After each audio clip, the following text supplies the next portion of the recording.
Comment vous sentez-vous vis-à-vis de votre travail ? Est-ce une source d'épanouissement et d'enthousiasme ou plutôt une cause de stress et de démotivation ?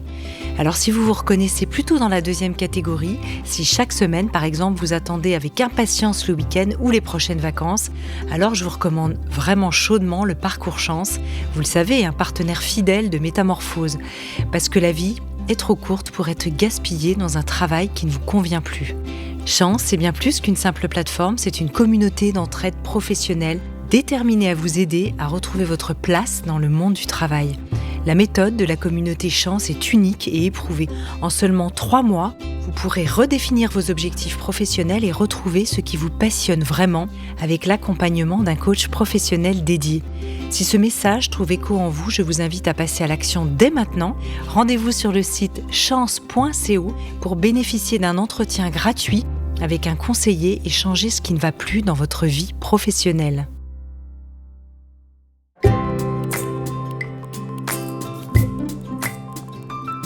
Bonjour et bienvenue dans Graines de Métamorphose, le programme à destination de la nouvelle génération pour faire germer les consciences.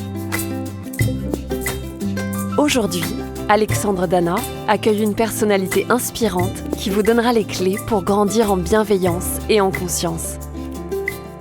Graines de Métamorphose, le podcast qui fait germer la conscience. Et si on vous proposait de partir pour une mystérieuse aventure, une chasse au trésor à l'autre bout du monde, est-ce que vous diriez oui ? Tel saut dans l'inconnu peut faire peur, déstabiliser, mais être aussi la clé d'une profonde transformation intérieure.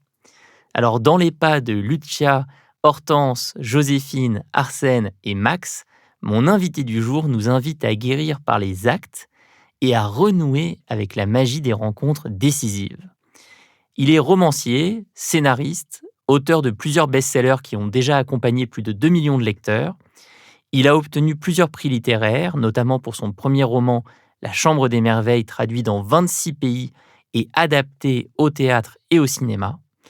Dans son dernier bébé, intitulé Beaucoup d'amour et quelques cendres, publié chez Calment Lévy, il nous livre avec générosité les clés de l'amour sous toutes ses formes. Bienvenue dans Graines de Métamorphose, Julien Sandrel. Merci, bonjour. Alors, est-ce que vous pouvez commencer par nous présenter ce nouveau roman en quelques mots ? C'est une histoire de chasse au trésor. Exactement. Donc c'est l'histoire de 5 personnes, 5 individus qui se connaissent pas du tout et qui reçoivent une invitation assez mystérieuse à participer à une chasse au trésor en Californie. Pour plein de raisons différentes et pour leurs raisons chacun, ils vont décider d'y aller et quand ils vont commencer à faire les épreuves de cette chasse au trésor, rien ne va véritablement se passer comme ils l'imaginaient. Plein de détails vont commencer à dérailler, ils vont commencer à se poser des questions sur les raisons pour lesquelles ils sont là réellement. Alors cette chasse au trésor, on l'aimait beaucoup, enfant. On adorait le mystère de la chasse au trésor. On n'a plus vraiment l'habitude de faire des chasses au trésor quand on devient adulte. Qu'est-ce qui se joue dans ce mystère ? Et pourquoi est-ce qu'on aime autant ça ? Je pense que le mot trésor en tant que tel, c'est déjà un mot qui fait rêver, en fait. Rien que ce mot-là, ça donne envie, on se dit il y a quelque chose de mystérieux, quelque chose à découvrir. Et ça nous ramène à l'enfance, effectivement. Et en fait, une chasse au trésor, moi, je me suis rendu compte en préparant l'écriture de ce livre que c'était quelque chose qui passionnait aussi les adultes. Et par exemple, moi, la chasse au trésor qui m'a inspiré pour ce roman, c'est une chasse au trésor qui existe réellement, qui s'appelle « À la recherche de la chouette d'or ». Donc moi, j'ai appelé dans mon livre La recherche de l'aigle d'or », mais c'est directement inspiré d'une chasse au trésor franco-française qui se déroule depuis une 30aine d'années. Il y a plus de 20 000 personnes, j'ai appris ça en allant sur le moteur de recherche, plus de 20 000 personnes qui la cherchent depuis 30 ans. Elle est authentifiée par huissier, il y a une 12aine d'énigmes à résoudre, et donc il y a des groupes sur Internet qui partagent et qui se disent « Ok, j'en suis là. » Et pour l'instant, personne ne l'a jamais trouvé, mais il y a toujours des gens qui cherchent. Et en fait, effectivement, il y a quelque chose de fabuleux, de fantastique, et je pense que c'est ce qu'on recherche aussi quand on regarde des films fantastiques ou qu'on voit l'attachement que les gens ont, par exemple, à la saga Harry Potter, une dimension de magie et de merveilleux dont on a besoin, je pense, au quotidien pour pouvoir s'évader d'un quotidien qui parfois est un petit peu difficile, quoi. Alors, on a 5 personnages qui structurent ce roman. On peut dire un petit mot sur chacun. Donc, Lucia est étudiante enceinte de 4 mois, dans une situation financière difficile. Oui, tout à fait. Hortense, une quadra aux prises avec un maître chanteur. Joséphine et Arsène forment un couple de retraités assez particulier, original. Et Max exerce l'étrange métier de disperseur de cendres des défunts. Comment vous les avez construits, ces 5 personnages ? Je voulais des personnages qui soient très différents les uns des autres, qui aient chacun une apparence et ensuite des choses à découvrir, et donc des secrets et des choses qu'on ne peut découvrir justement qu'à travers la rencontre et qu'à travers le fait de passer du temps ensemble et d'échanger. Et je voulais qu'ils viennent d'horizons très très différents et qu'ils aient des préoccupations très différentes également. Et puis après, j'ai mis aussi là-dedans des métiers parfois improbables comme disperseur de cendres de défunts, dont je trouve que ça serait bien si ça existait dans la vraie vie. Donc peut-être que ça existe, peut-être qu'il existe des personnes qui font ça et qui vont disperser des cendres de défunts moyennant finance à différents endroits dans le monde. Mais en tout cas, je trouve toujours ça très poétique, cette idée d'accompagner les défunts jusqu'au bout et de choisir le lieu dans lequel on va disperser les cendres de quelqu'un qu'on a aimé. Et donc, je voulais que Max ait cette dimension très poétique et qu'il amène cette dimension-là dans le livre. Clin d'œil d'ailleurs à un récent invité de Graines de Métamorphose, Arthur Teboul, le chanteur de Feu Chatterton et également poète, qui a organisé la création d'un cabinet de consultation poétique qui s'appelle le Déversoir et qui milite pour l'invention de ce nouveau métier. Très bien. Eh bien, Max aurait pu se rendre au Déversoir. Tout à fait. Alors là, quand on lit le livre, on est marqué par la psychologie des personnages, qui est très travaillée. Donc, je voulais vous demander qu'est-ce qui a influencé la création de ces personnages ? Est-ce que c'est des expériences personnelles, des recherches spécifiques, peut-être des outils thérapeutiques ou des théories psychologiques auxquelles vous avez été confrontés, des inspirations littéraires ? Non, en fait, moi, quand je construis mes personnages, j'essaye toujours En fait, moi, je suis passionné par la compréhension de la psyché humaine. Donc, moi, j'ai pas fait d'études de psychologie ou quoi que ce soit, mais je pense avoir beaucoup d'empathie. Et donc, moi, j'aime écouter les gens parler, j'aime rencontrer plein de personnes différentes et comprendre leur parcours de vie. Et puis, ce que j'aime par-dessus tout dans l'écriture, c'est me mettre à la place de personnes que je ne suis pas et vivre à travers eux, à travers leur psychologie, des vies que je n'aurais pas vécues autrement.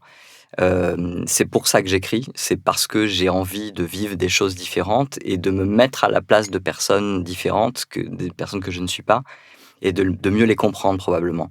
Donc après, comment est-ce que je construis chacun des personnages ? Ça, c'est un peu mystérieux, honnêtement. Ça part de cette volonté, en tout cas sur ce roman-là, où il y a vraiment 6 personnages qui sont très différents les uns des autres et à qui je voulais donner la parole quasiment de manière équivalente. J'avais vraiment besoin qu'ils aient des traits de caractère qui soient assez facilement reconnaissables et ensuite, effectivement, de la profondeur, mais qu'on découvre au fur et à mesure. Alors, se développe de plus en plus aujourd'hui l'écriture-thérapie. Est-ce que vous avez eu l'impression, en créant ces personnages, de peut-être découvrir aussi certaines parts de votre identité ? Alors moi, j'écris vraiment avant tout pour moi. C'est-à-dire que j'ai l'impression que dans les romans, je mets vraiment toutes mes peurs, toutes mes aspirations aussi.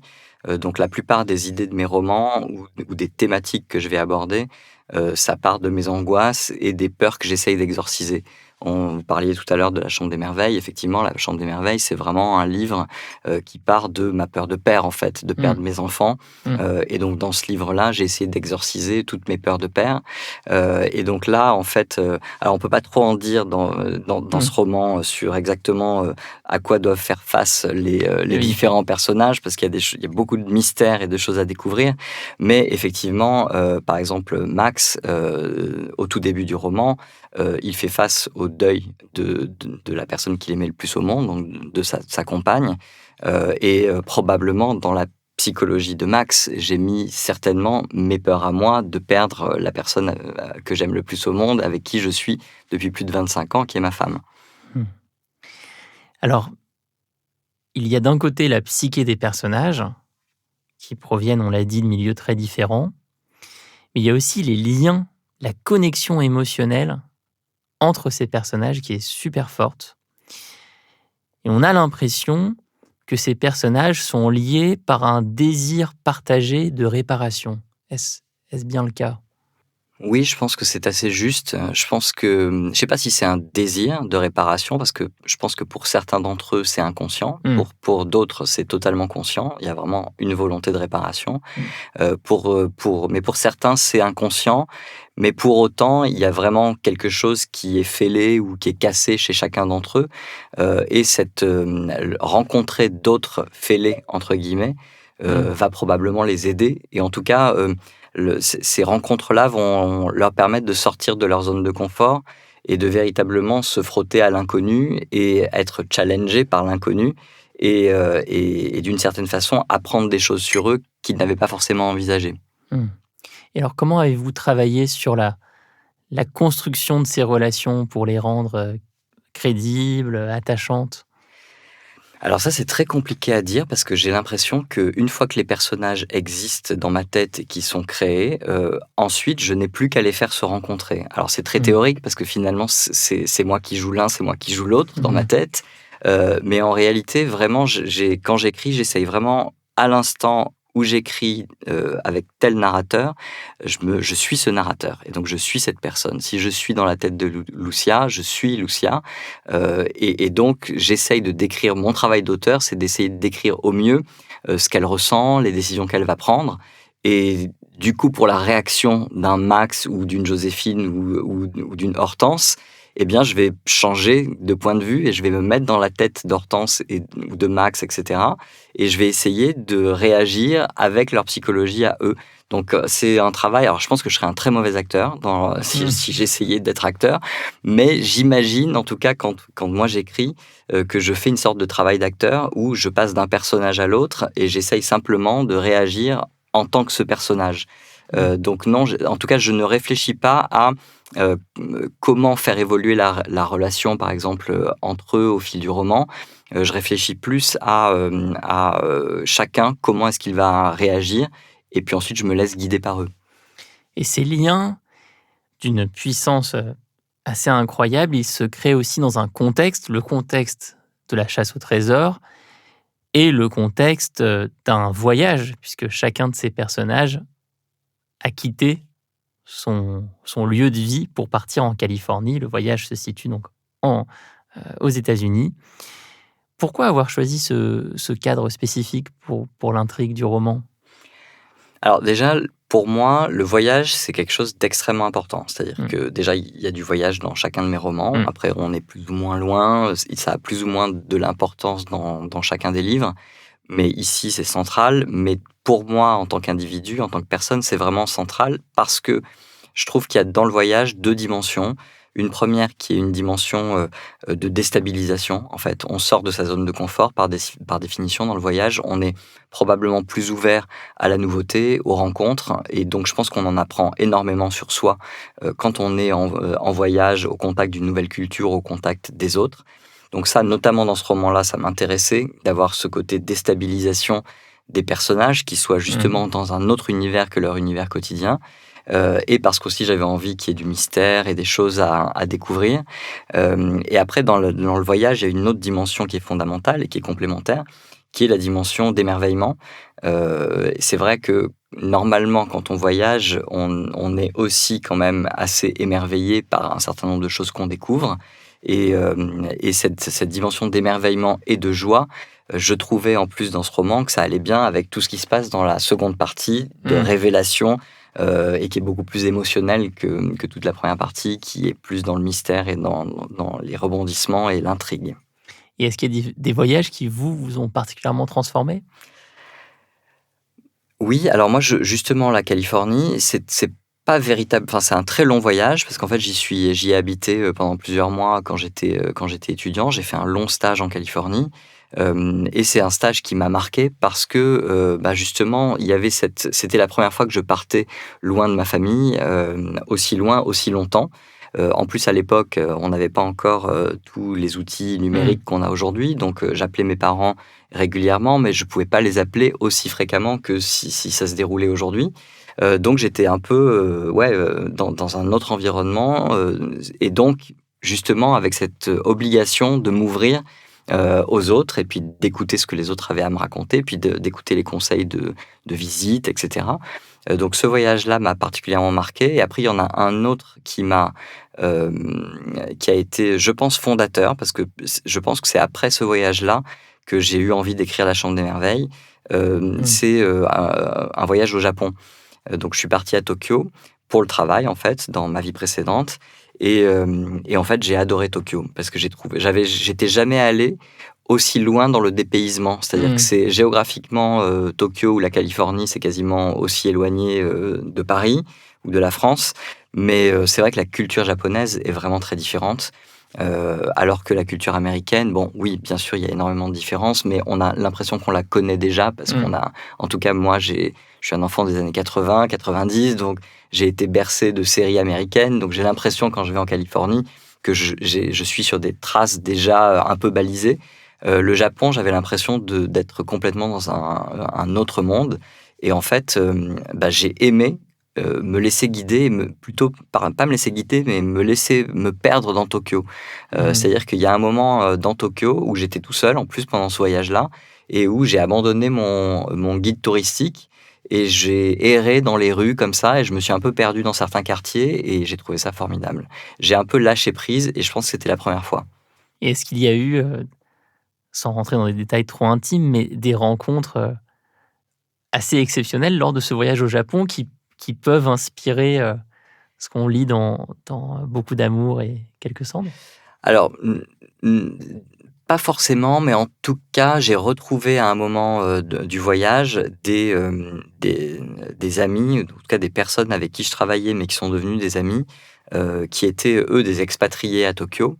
Et en fait, je pense que les liens que j'ai créés avec eux, même si c'était finalement sur un temps assez court, c'est des liens vraiment forts, à tel point que quand j'ai écrit La Chambre des Merveilles, justement, j'ai eu envie de, entre guillemets, leur rendre hommage. Et il y a certaines des expériences dans La Chambre des Merveilles qui sont des expériences que j'ai vécues avec eux. Et j'avais envie, d'une certaine façon, de les rendre, entre guillemets, immortels, en toute proportion gardée, mais en les fixant sur le papier, parce que c'était des expériences et en tout cas des personnes qui ont été importantes pour moi à ce moment-là. On comprend bien comment, dans le voyage, il y a la déstabilisation, il y a l'émerveillement, la joie, les émotions, et puis aussi les rencontres. Comment est-ce qu'on peut cultiver cette magie des rencontres là où on se trouve, sans voyager? Je pense en étant ouvert, en ayant envie si on a envie de rencontrer l'autre, je pense qu'il n'y a rien de plus facile en fait. Il suffit d'un sourire, il suffit d'engager une conversation. Et moi, je constate que dès qu'on engage une conversation avec quelqu'un, même si la personne est extrêmement fermée, qu'elle est même dans le métro en train de plonger sur son téléphone ou quoi que ce soit, il y a quelque chose qui se passe. C'est-à-dire que, et surtout, si la personne ne s'attend pas à cet échange et que l'échange est plutôt agréable et pas intrusif, généralement, il se passe quelque chose et on apprend toujours de l'autre. Et moi, je suis surpris même parfois parce que des fois, très souvent, on se fait une première impression, évidemment, des gens qu'on rencontre. Et cette première impression est très souvent fausse. Moi, j'ai eu ça avec des auteurs, notamment. Quand je suis en salon du livre, par exemple, je rencontre énormément d'auteurs d'univers différents. Et parfois, selon ce que l'auteur a écrit, on peut avoir une image un peu préconçue de la personnalité de l'auteur, ou alors par exemple, si c'est quelqu'un qui écrit des livres très romantiques ou des romances, on peut se dire, ok, c'est quelqu'un d'extrêmement fleur bleue. Et en fait, après, on discute avec la personne, on se rend compte que pas forcément, ou alors pas du tout même. Et moi, ça, je trouve ça passionnant, vraiment, de discuter avec les gens et de vraiment les rencontrer. Mais ça, il n'y a que le dialogue et l'échange, et puis prendre le temps. Est-ce que vous avez l'impression que ces relations interpersonnelles, elles sont peut-être plus compliquées à cultiver à une époque où beaucoup de personnes se sentent profondément seules, notamment dans cet univers de réseaux sociaux où beaucoup de nos relations sont virtuelles, est-ce qu'il y a un enjeu moderne à retourner vers le pouvoir des rencontres? Oui, je pense parce que avec les réseaux sociaux, on est en contact avec énormément de personnes, mais en réalité, on a très peu de contacts réels. Mmh. C'est-à-dire que, bon, justement, on a une apparence, on croit connaître la personne parce Mmh. qu'on voit ce qu'elle poste sur les réseaux sociaux, sauf qu'il y a une très grande différence entre les réseaux sociaux et la vraie vie. C'est vraiment Instagram versus reality. Mmh. Et chacun poste un peu ce qu'il a envie de montrer de lui, et bien souvent il poste le meilleur de lui, ou en tout cas ce qu'il estime être la chose la plus regardable Mmh. et la plus bankable sur les réseaux sociaux. Et je pense qu'on a tous vécu la période de pandémie il y a quelques années comme une grande douleur, et je pense qu'il y a pas mal de personnes qui se sont rendues compte de l'importance du lien humain et Mmh. de retrouver ce lien humain. C'est pas facile, mais je pense que déjà il y a un premier pas à faire envers ses proches. C'est-à-dire que on a tous des proches, que ce soit de la famille ou des connaissances plus ou moins éloignées, mais en tout cas des gens qui sont proches de nous physiquement ou émotionnellement. Et je pense que la première chose à faire, c'est d'essayer de se reconnecter ou de se connecter le plus souvent possible Mmh. avec les personnes qui nous font du bien, et de garder ce lien oral, parce que c'est pas pareil quand même que le lien écrit et virtuel. Mmh. Alors en parlant de ce premier cercle justement, dans le roman, vous abordez à nouveau des thèmes universels, l'amour, l'amitié, le pardon, la résilience. Pourquoi ces thèmes sont-ils aussi intemporels à une époque où tout le reste semble se métamorphoser plus vite que jamais, notre rapport aux technologies, l'état de la planète, notre quotidien change d'une année sur l'autre, mais il y a des thèmes qui ne bougent pas. Parce Pourquoi? que je pense que ce sont des thèmes qui sont vraiment liés à la nature humaine, à ce que nous sommes. Et en fait, je pense qu'on ne peut pas réussir à vivre sans amour. En tout cas, moi, je le pense profondément. Je pense que ce qui nous fait bouger au quotidien, finalement, c'est quand même l'amour. Et ensuite, par exemple, la résilience, etc. En fait, dans la vie humaine, eh bien oui, on est tous vivants à un moment, on va tous mourir, on fait tous face à la Mmh. maladie, à la perte de certains proches, un jour ou l'autre. Donc, finalement, il y a une constance dans ce que les humains traversent, quel que soit leur lieu Mmh. de naissance, quel que soit leur âge, quels que soient leurs horizons. Et je pense que c'est ça qui fait qu'on est un et qu'on est un seul peuple finalement. C'est ça aussi qui fait l'intemporalité de certaines histoires. Par exemple, moi je suis toujours surpris à chaque fois que je vois une pièce de Shakespeare ou une pièce de Molière, de voir que des siècles après, en fait, ça fonctionne toujours aussi bien, que les gens Mmh. rient toujours autant dans les pièces de Molière, que les gens sont toujours aussi émus et le cœur serré à la fin d'un Roméo et Juliette. Parce qu'en fait, c'est juste des émotions humaines de base qui nous traversent tous. Et donc, je pense pas qu'on puisse écrire un roman qui touche les gens sans vraiment être traversé soi-même de ces émotions-là et sans essayer de les retranscrire sur le papier. Quelles sont les formes que peut prendre l'amour? On en voit plusieurs dans le roman. Bah, je pense que l'amour peut prendre... déjà, il y a plusieurs types d'amour. Et moi, j'aime bien explorer tous les types d'amour, en fait, dans mes livres.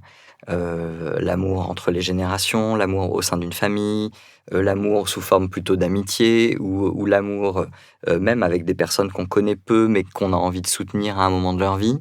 Donc, l'amour est multiforme et protéiforme. Et moi, je pense que si je devais essayer de trouver un trait d'union entre tous mes romans, il y a cette obsession chez moi, je pense, de cette question lancinante, jusqu'où est-ce qu'on est prêt à aller par amour? Mmh. Et donc après, ce que j'explore, c'est différents types d'amour, mais finalement, cette question, elle est toujours présente dans mes romans, et c'est elle qui guide quasiment l'intrigue de chacun de mes romans. Et est-ce que vous avez trouvé la réponse? Eh bien non, puisque si je l'avais trouvé, peut-être que je n'écrirais plus. Non, c'est surtout qu'en plus, je pense que justement, par amour, on est prêt à faire beaucoup, beaucoup de choses très diverses et variées, parfois totalement folles. Et moi, j'aime bien explorer ces formes de quasi-folie. C'est-à-dire qu'effectivement, justement, par amour, dans mes romans, les personnages prennent souvent des décisions un peu extrêmes. Donc moi, j'aime bien explorer les limites de l'amour et montrer que finalement, peut-être qu'il n'y en a pas. Alors, vous avez des parents qui s'aiment depuis 40 ans et à qui ce livre est dédié. Qu'est-ce qu'il vous inspire, l'amour entre vos parents ? Déjà, le fait que ce soit possible. Parce que c'est vrai qu'on est dans une époque où le taux de divorce n'a jamais été aussi élevé, où les relations, enfin, on est quand même sur des applications de rencontres où il suffit de passer le doigt d'un côté ou de l'autre pour décider de la vitesse à laquelle la relation va se terminer. Et c'est vrai que cette constance comme ça dans les sentiments et dans une situation familiale, moi, je trouve ça extrêmement rassurant. Je dis pas que c'est ce qu'il faut pour tout le monde. Je pense qu'il y a effectivement des situations personnelles qui sont différentes. Mais moi, ça m'inspire beaucoup et c'est la première fois que j'adresse cette question-là, parce que j'ai traité donc de plein de formes d'amour dans mes différents romans, mais j'avais jamais véritablement raconté une histoire d'amour au long cours. C'est-à-dire que je traite souvent, en tout cas les relations amoureuses dans mes romans, sont souvent naissantes ou alors à un moment qui est proche du début de la relation amoureuse. Et là, avec notamment le couple donc de Joséphine et Arsène dans le roman, c'est la première fois que je m'attaque à ce sujet de l'amour sur le long terme, qui forcément se transforme, mais qui est tellement fort qu'il peut arriver à soulever des montagnes. Dans le roman, on voit aussi des personnages qui se réparent par des actes. Par exemple, un des personnages, donc on l'a mentionné, disperse les cendres des défunts, et il a lui-même perdu sa femme. Ça peut se rapprocher des actes psychomagiques, à savoir ces rituels artistiques pour guérir, dont parle très bien le metteur en scène, réalisateur, tarologue Jodorowsky, qu'on avait reçu sur Métamorphose. Ça nous rappelle aussi votre précédent ouvrage, La Chambre des Merveilles, où l'héroïne, une maman, réalisait des actes psychomagiques pour tenter de guérir son fils, qui se trouvait entre la vie et la mort après avoir été percuté par un camion. Et elle tentait de se guérir elle-même, d'ailleurs, via ces actes. Qu'est-ce qui vous attire vers ces actes psychomagiques ?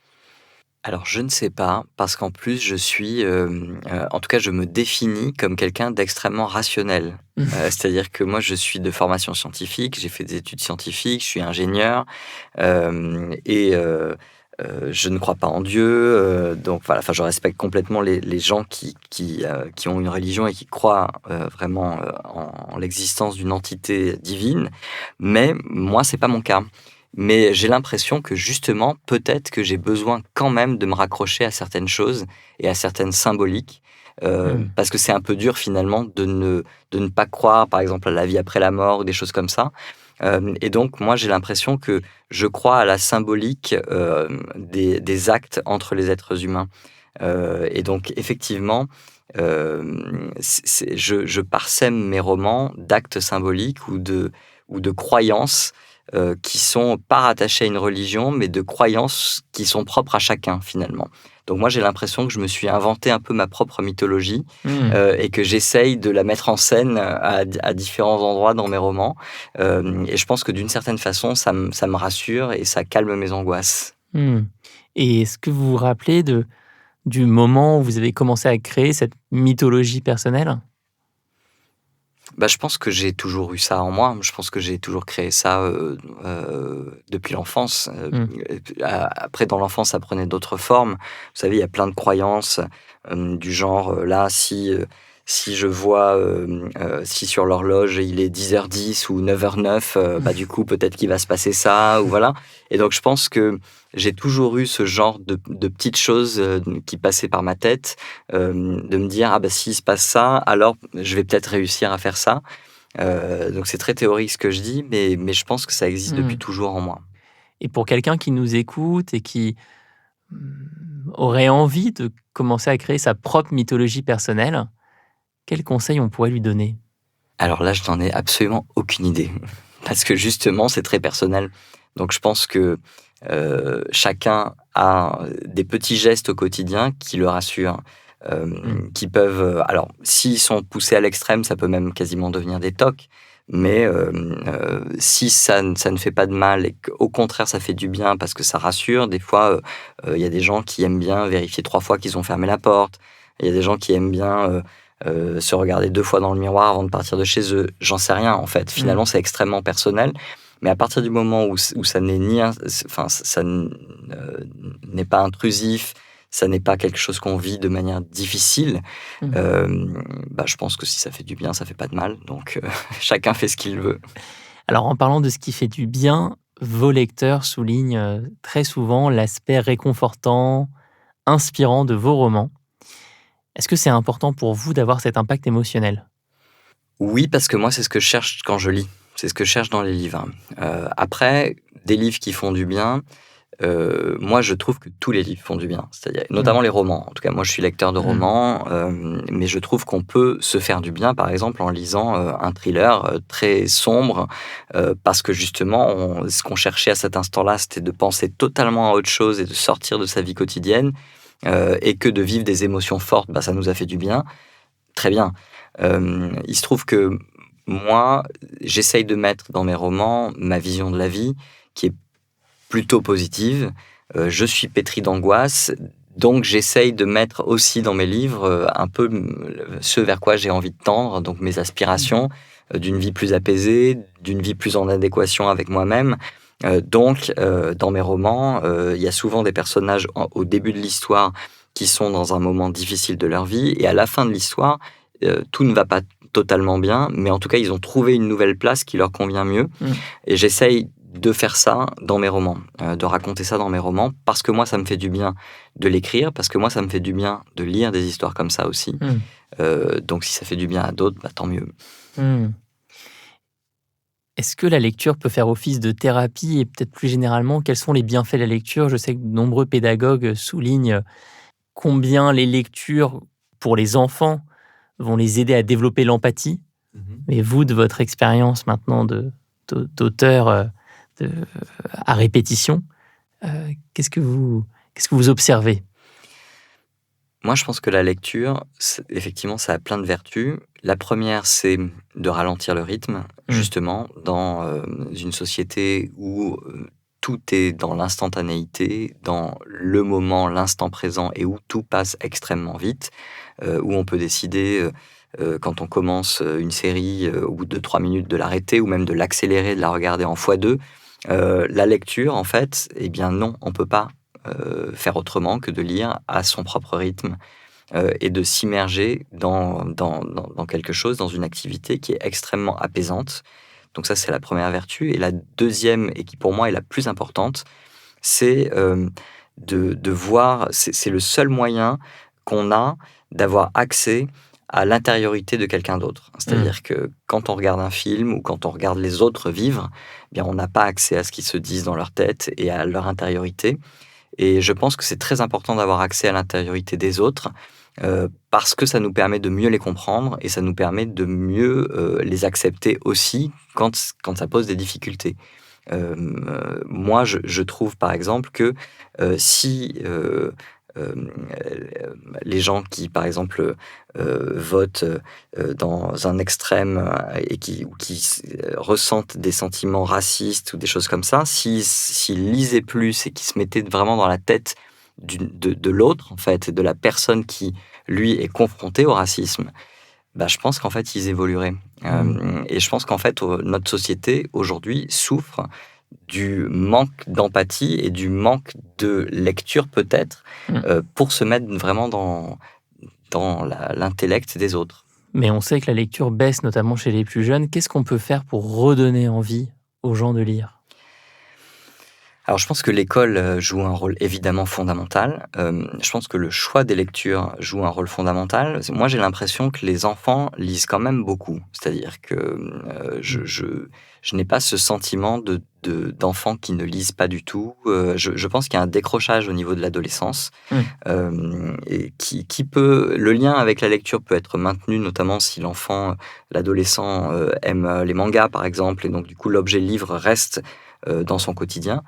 Mais je pense que les professeurs ont un rôle fondamental à jouer en essayant de choisir des lectures qui emportent véritablement leurs lecteurs, enfin leurs élèves. Parce que c'est vrai que moi, je me souviens, en tant qu'élève de seconde, etc., c'est vrai que si on me fait lire que Madame Bovary, en fait, alors je n'ai rien contre Madame Bovary, mais je pense vraiment que de nos jours, un élève de seconde qui ne lit que des livres du type de Madame Bovary, le Père Goriot, on risque de le perdre à la lecture, je veux dire, parce qu'effectivement, il va avoir du mal à rentrer véritablement en empathie avec ce personnage d'une femme qui n'est ni de son époque ni de son âge. Donc ça ne veut pas dire qu'il ne faut pas lire Flaubert et qu'il ne faut pas décortiquer Flaubert, mais ça veut dire qu'il faut leur faire lire d'autres choses aussi. Donc moi, j'ai un fils qui a 16 ans et une fille qui a 12 ans. J'observe quand même qu'il y a une évolution et que les professeurs de français, notamment, essayent d'alterner et essayent de donner des livres contemporains aussi à lire. Et ça, je trouve ça super. Et je pense qu'il n'y a que comme ça qu'on peut arriver à garder, notamment dans le roman, des élèves qui n'ont pas envie de lire, quoi, finalement. Parce que c'est tellement plus facile d'allumer son téléphone et de regarder, de se laisser bercer par l'algorithme de TikTok qui nous balance toutes les 15 secondes une nouvelle vidéo. La lecture a aussi ce bienfait immense de cultiver notre capacité à être présent, à avoir de l'attention. Ouais, tout à fait. Et à ne pas perdre notre concentration. Alors Julien Sandrel, que feriez-vous si vous n'étiez plus écrivain un jour ? Après avoir trouvé peut-être la réponse à cette question de jusqu'où on est prêt à aller par amour. Alors c'est une très bonne question, puisque moi j'ai eu déjà une vie professionnelle précédente, et puis même une vie professionnelle qui par ailleurs n'avait rien à voir avec mes études, puisque j'ai fait des études scientifiques, ensuite j'ai travaillé plutôt dans la communication, et là maintenant donc j'écris des romans et des scénarios, donc en effet on ne sait pas, peut-être qu'un jour je ferai encore autre chose, mais j'ai l'impression quand même là d'avoir trouvé... ma vraie place, c'est-à-dire que je dis pas que tout est rose et que mes angoisses n'existent plus, etc. Mais je pense que je suis au bon endroit. Mais je le dis maintenant. Donc effectivement, dans 5-10 ans, peut-être que j'aurais envie de faire autre chose, mais je pense que il y aurait de toute façon un lien avec le fait de raconter des histoires. Parce que ça, c'est vraiment ce dont j'ai envie depuis que je suis enfant. Quand on me posait la question quand j'étais enfant, qu'est-ce que tu veux faire quand tu seras plus grand ? Je disais écrivain ou metteur en scène. Donc il y a quand même cette dimension de raconter des histoires d'une façon ou d'une autre. Donc peut-être que je deviendrai conteur ou peut-être metteur en scène justement ou réalisateur. Mais je pense que j'aurai toujours cette envie de raconter des histoires. Eh bien, merci beaucoup Julien Sandrel d'être venu dans Graines de Métamorphose aujourd'hui. Merci. On invite vraiment tout le monde à aller se procurer votre dernier roman, Beaucoup d'amour et quelques cendres. Témoignage personnel, mais vous êtes vraiment captivé dès les premières pages. C'est dur d'arrêter après et ça se lit très très vite au prix de quelques nuits blanches. Dernier roman publié chez Calman Levy, disponible dans toutes les librairies. À très bientôt. À très bientôt. Merci.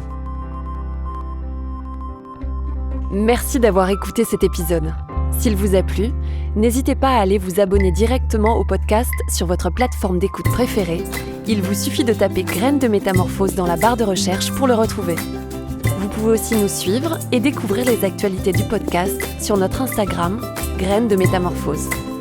On se retrouve la semaine prochaine, même jour, même heure, et en attendant, retrouvez Anne et ses invités avec de nouveaux épisodes de Métamorphose, le podcast qui éveille la conscience.